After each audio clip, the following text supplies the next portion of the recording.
Namaste. My name is Mansa Devaki, and I'm in 10th grade attending Seabury Hall. Today I will be giving a presentation about karma over the Yugas. The word karma is regularly used in conversations, but the true meaning of the term seems to have been lost.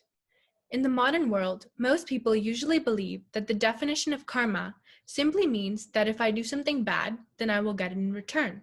And the same goes for if I do something good. But the true meaning of karma is that it is a constant universal cycle of cause and effect that determines the present and future spiritual positions of an individual's life. The cycle of karma has been going on for yugas after yugas, but the forms in which one performs karma and receives karma has drastically changed over time. Let me start out with the story of the two brothers, Jaya and Vijaya. Jaya and Vijaya were the gatekeepers of Vaikuntha, Lord Vishnu's abode. One day, the four Kumaras, or sages, came to visit Lord Vishnu, but Jaya and Vijaya refused to let them in. The sages were angered by their rudeness and arrogance, so they cursed them with mortality. Not wanting to leave their dear Lord, the brothers begged Lord Vishnu to reverse the curse. Lord Vishnu couldn't reverse it, but he gave them two options. The first option was to be born as Lord Vishnu's devotees 7 times, and the second was to be born as Lord Vishnu's enemies 3 times. Wanting to return to Vaikuntha as early as possible, the brothers chose to be born 3 times as Lord Vishnu's enemies. In the Satyayog, they were born as Hiranyakashipu and Hiranyaksha. In the Tretayog, they were born as Ravana and Kumbhakarna. And in the Dwapar Yuga, they were born as Shishupala and Dantavakra. In each of these births, their strength lessened, and so did the amount of bhakti in the world. The Satyayog is the age of truth. It was a time where an immeasurable amount of humanity and devotion to the Supreme Lord existed. In this yuga, God stepped onto earth in various avatars to protect innocent mortals from the newly emerging asuras and rakshasas. The Bhagavatam states that the process of devotion in the Satyayog was simply meditation upon God. Hiranyakashipu was a selfish asura who troubled the devas in a quest to get revenge for his brother Hiranyaksha's death. Lord Vishnu killed Hiranyaksha in his Varaha avatar, the form of the divine boar. Hiranyakashipu performed an intense penance for Lord Brahma and asked for a boon protecting him from any threat by human or animal and all weapons. Additionally, he asked to be protected from death during the day and night, inside or outside his house, and in heaven or earth. This is an example of the extent certain people travel to in the Satyayog. Evil asuras prayed to God for powers that would be immorally utilized in creating havoc and destruction. Prahlad was Hiranyakaship's son and was the greatest devotee of Lord Vishnu. When Prahlad was in the womb of his mother Kadayu, he listened to many stories about Lord Vishnu when sage Narad recited them to his mother. When Hiranyakashipu returned from his penance, he brought his wife and newborn son from the ashram back to his palace. But when Prahlad started to grow older, Hiranyakashipu noticed his devotion for Lord Narayan. So he even ordered his entire kingdom to recite Hiranyaya Nama instead of Narayan Nama. But Prahlad didn't stop his prayers. Hiranyakashipu was fed up with his son's love for God, so he ordered his sister, a demoness named Holika, to kill Prahlad. Holika was immune to fire, so he told her to make Prahlad sit in his lap and go into a fire. Prahlad recited Narayan Nama, and instead, Holika lost her immunity and burned to death. The young boy's devotion is the greatest example of the great blessings and protection an individual can receive through bhakti, kindness, and performing righteous deeds. When Hiranyakashipu had seen enough of his son's chanting and loyalty for Narayan, in a fit of anger, he broke a pillar of his palace. The pillar broke into 2 pieces, and out came Narsimha Bhagwan, Lord Vishnu's avatar. Narsimha Bhagwan is a half-man, half-lion being who brought the death of Hiranyakashipu. So in Hiranyakaship's boon, he asked to not be killed by human or animal. So Narsimha killed him in his half-human, half-animal form. He also asked that no weapons can kill him. So Narasimha Bhagwan killed Hiranyakashipu with his nails. Additionally, he asked that nobody can kill him inside or outside his house. So Narasimha Bhagwan killed him on the threshold of his door. The last part of his boon was that he couldn't be killed in heaven or earth, but Lord Narasimha killed him on his lap. This is an example of the great Leelas of Lord Vishnu. He found a loophole in the boon. The story of Prahlad and Hiranyakashipu is a paramount example of karma and its positive and negative consequences. In Sanskrit, the Satyayog means a collection of three things, which alludes to the fact that three avatars of Lord Vishnu appeared in this yuga: Vamana, Parshuram, and Rama. The Satyayog is most famous for the period that the Ramayana is set in. A quote from the Bhagavatam states that in the age of Treta, it was the performance of sacrifices for the pleasure of God. In this yuga, the second reincarnation of Jaya was Ravana, the famous evil king of Lanka, and the antagonist in the Ramayana. Ravana was one of the greatest devotees of Lord Shiva. He performed rigorous penance and acquired many boons. He did penance on the shore of Lake Rashista, which is by Mount Kailash. Ravan cut his head 10 times, which impressed Lord Shiva. Lord Shiva offered to grant him a boon, and Ravan asked for immortality. But Lord Shiva refused and instead gave him the celestial nectar in his navel. He also granted him the 10 heads he cut off and the knowledge of divine weapons and vehicles. Ravan also asked for a boon that protected him from the death by the hands of all gods, demons, wild beasts, serpents, and heavenly spirits. But Ravan didn't include humans in his boons because he thought that no human would be able to kill him. Ravan's bhakti exceeded all others. He wrote the Shiva Tandava Stotram. Ravan had a great ego, which led him to greatly misuse his power by exerting cruelty towards women and other innocent people. He kidnapped goddess Sita, which caused a major war between Lord Rama and Ravana, ultimately leading to the death of Ravan. His immense amount of bhakti towards Lord Shiva could not deter the consequences of his karma. Kumbhakarna was the second reincarnation of Vijaya, and he was the younger brother of Ravana. As many of you may know, Kumbhakarna was a giant man-eater who spent much of his time sleeping. But he was also a great warrior, and his strength worried Lord Indra. Indra requested goddess Saraswati to make sure that Kumbhakarna's power doesn't exceed, so it isn't misused. One day, when Ravan and Kumbhakarna did a tapasya to please Lord Brahma, and when Lord Brahma was pleased, he asked Kumbhakarna for his wish. Then Mata Saraswati tied his tongue, and instead of saying Indrasana, which means Lord Indra's throne, he said Nindrasana, which means a bed to sleep on. And instead of asking for Nirdvetvam, which means destruction of all devas, he said Nirdratvam, which means sleep.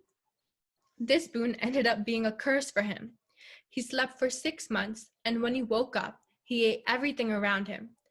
And actually, Kumbhakarna knew that what his brother Ravana was doing was sinful, and he even tried to convince Ravan to apologize to Lord Ram. And obviously, Ravan didn't listen, but Kumbhakarna still sided with his brother, while knowing that what they were doing was wrong. Now, the good characters in the Ramayana were Lord Rama and goddess Sita. They are the epitome of virtue and goodness. In their kingdom of Ayodhya, a ceremony called the Ashwamedh Yagna, a horse sacrifice ritual, was performed by kings in order to prove their sovereignty. In the ritual, a horse was accompanied by royal warriors and was let loose to roam around the land surrounding the kingdom. If the horse was captured or killed before it could return to its home kingdom, war would be proclaimed. When the horse returns to its kingdom safely, it is sacrificed. Lord Rama's father, King Dashrath, announced an Ashwamedh Yagna, and when the horse returned to Ayodhya, Lord Rama stopped the horse from being sacrificed. Instead, Lord Rama ordered a statue of the horse to be made out of gold and instead instructed the priest to sacrifice the statue. Lord Rama's belief in non-violence is a paramount example of the virtues Lord as the virtues Hinduism teaches its devotees. So now the Dwapar Yuga. The Sanskrit term Dwapar translates to two ahead, which means that this is the third yuga. Evil became more common and widespread. In this yuga, numerous kings constructed temples and deities, which helped foster deity worship. In the age of Dwapar, worship of the deities was a recommended process. In this yuga, the first character I will talk about is Shishupala, who was the third and final reincarnation of Jaya. Shishupala was born with 3 eyes and 4 arms. An Akashvani, which was an anonymous voice from the sky, announced that when Shishupala sits in the lap of his killer, his deformity will disappear. His mother, Shutrava, placed her son in the lap of numerous people. When she put him in the lap of her nephew Lord Krishna, Shishupala's deformity disappeared. So that meant that Lord Krishna would be the killer of Shishupala. Shutrava begged Lord Krishna not to kill her son. And Lord Krishna vowed to her that he will forgive the first 100 sins Shishupala commits, but after, Lord Krishna will kill him. After a few years, Shishupala was invited to Yudhishthir's Rajasuya Yagnam. And when Yudhishthir respectfully gave Bhishma offerings, Shishupala became enraged and began to insult Bhishma and even Lord Krishna, who was also at the yagna. Lord Krishna had been counting Shishupala's sins over the years, and he finally reached his limit at the yagna. When Shishupala said his 101st insult, Lord Krishna summoned his Sudarshan Chakra and threw it at Shishupala, slicing his head off. After his death, a light traveled from Shishupala to the feet of Lord Krishna, as his Atma had reunited with the Supreme Lord and had received mukti, as it was the third and final birth of Jaya. In the Srimad Bhagavad Gita, Lord Krishna speaks about the dangers of anger. He says that anger leads to clouding of judgment, which results in bewilderment of the memory. When the memory is bewildered, the intellect gets destroyed, and when the intellect is destroyed, one is ruined. Even God cannot help an individual avoid the consequences of his or her karma. You have to finish off all of your karma before attaining mukti. Dantavakra was the final reincarnation of Vijaya and was born as the cousin of Shishupala in this birth. He was an enemy of Lord Krishna as he was angered by the deaths of his friends. Dantavakra's anger took him to the battlefield where he stood holding a mace. When Lord Krishna arrived, he got down from his chariot also holding a mace. And Dantavakra charged at Lord Krishna, striking him on his head. Undoubtedly, Lord Krishna did not budge and was left untouched. In return, Lord Krishna struck his mace at Dantavakra's stomach, and blood began to flood from his mouth. As soon as Dantavakra died, a similar light to Shishupala's transferred from him to the feet of Lord Krishna, providing his Atma with mukti and his brothers' return to Vaikuntha. In the Srimad Bhagavad Gita, Lord Krishna speaks about the feelings one must eradicate.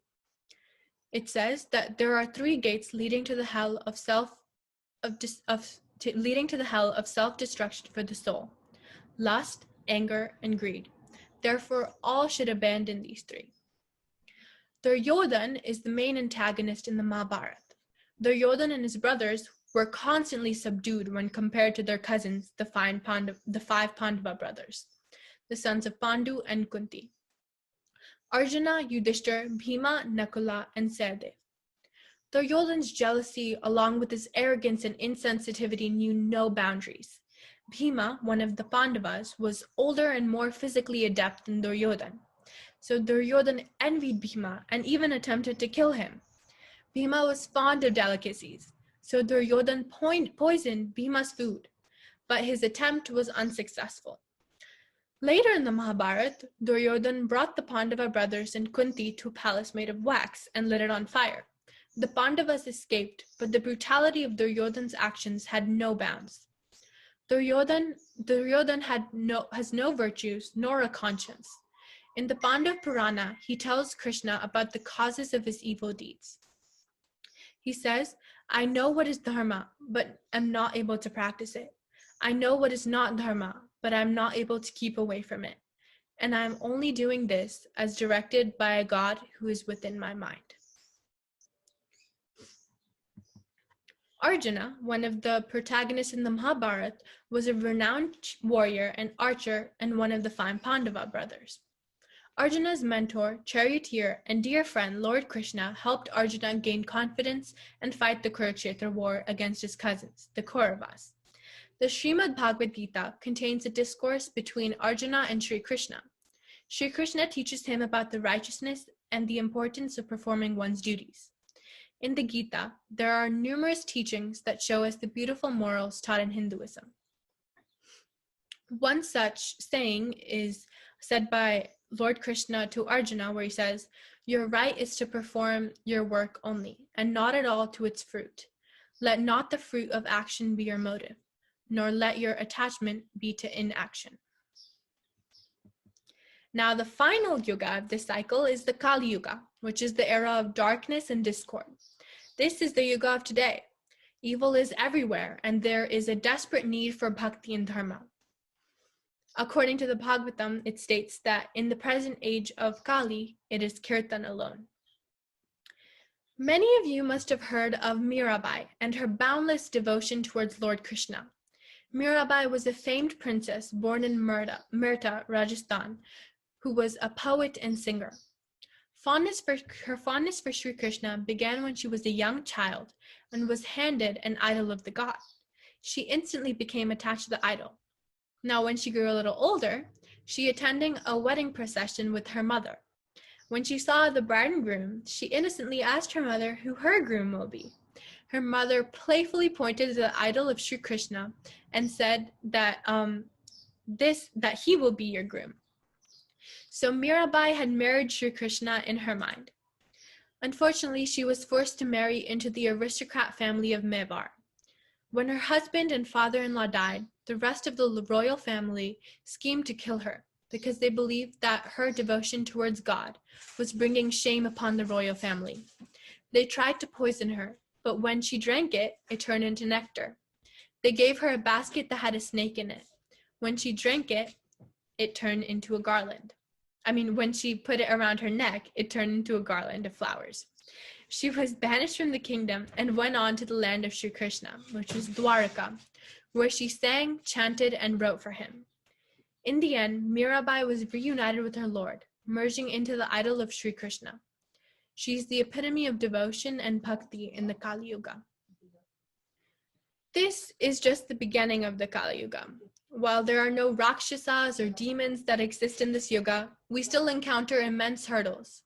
We are in the midst of a pandemic, wars between nations are being fought, terrorism is still alive. There are many more unfortunate occurrences happening around us, which is why it is crucial for us to stick to our culture and engage in kindness, good karma, dharma, and bhakti more than ever before. In this age of Kali, there is one mean of salvation. By engaging in chanting of glories of God, one can cross over this material ocean, which is the quote from the Ramayana.